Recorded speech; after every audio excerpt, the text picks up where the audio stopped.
A community is a group of people who live in the same place and have a variety of personalities. It is a very dynamic society in which they can work together to improve their lives. As a result, community empowerment can be helpful. Well, what's the next step? In this video, I'm Alyssa and I'd like to show you how to empower people. Okay, so this is what we will discuss in this short video. First is definition and then characteristics, and third is principle, and the last is stage. The attempt to give a community the power or strength to be self-sufficient and overcome challenge is known as community empowerment. In fact, community empowerment is associated with sustainable development, which requires a development of the foundation for community independence through economic, ecological, and social dynamics. Okay, so there are a few characteristic features of community empowerment that make it easy to different from similar terms. First is members of the community or leaders.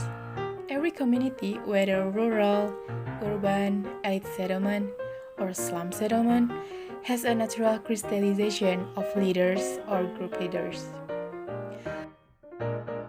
Okay, next is organizing a group. In a community, strong voluntary organizations still work. Formal and informal organizations even include PKK, youth association, and assemblies. There were also majelis talim, cooperatives, and other similar organizations. And then there is funding from the community or community fund, and also there is community material, or one of society's potential is natural resource and community materials. Each of the natural resources, which are unique to each region, can be put to good use in the manufacturing of a product. Okay, next is community knowledge.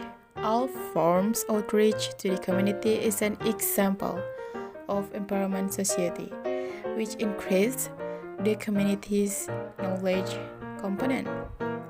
And then last is technology that used by the community. In a few moments, the group has access to the most basic technologies available used in the development of health-related service, like clean water filters made of sand or charcoal.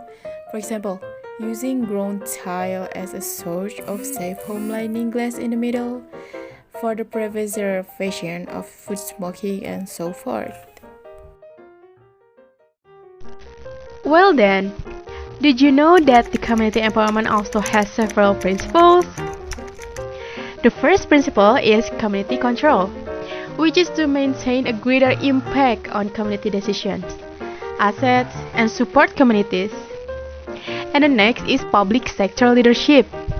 Strong and direct leadership on community empowerment sets the standard and culture of the organization. And next is effective relationships. Build strong partnerships between government agencies, local governments, and community partners. And the fourth is improving outcomes. Examine not just whether local community conditions are improving and disparities are decreasing. Governments are continuously enhancing their community empowerment strategies. And last is accountability. The dedication of government agencies to community empowerment is open and transparent. They provide timely, clear, and jargon-free information. And now we have come to community empowerment step. Community empowerment starts from first selecting a location. The location is often selected based on criteria agreed upon the institution, related parties, and the community. And then the second is socialization of society's empowerment. Community empowerment socialization is a crucial activity to developing communication and dialogue with the community. The socialization process has a significant impact on the outcome. Okay, so the next is the community empowerment process. The purpose of community empowerment is to increase the community's ability and self-reliance in order to improve living standards.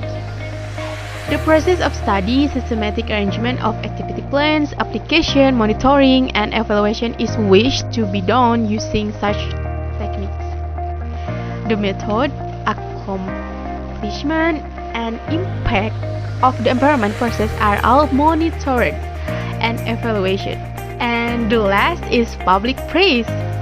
For communities which have a sense of community independence, public empowerment is a learning process. The position of public empowerment teams will be diminished over time, ultimately ceasing to exist. The process of public empowerment will continue indefinitely. Well, it can be seen, right? It is steps to empower communities and become the part of us, community educators. I'm Alyssa. Thank you for watching this. I hope it will be useful in the future. Goodbye.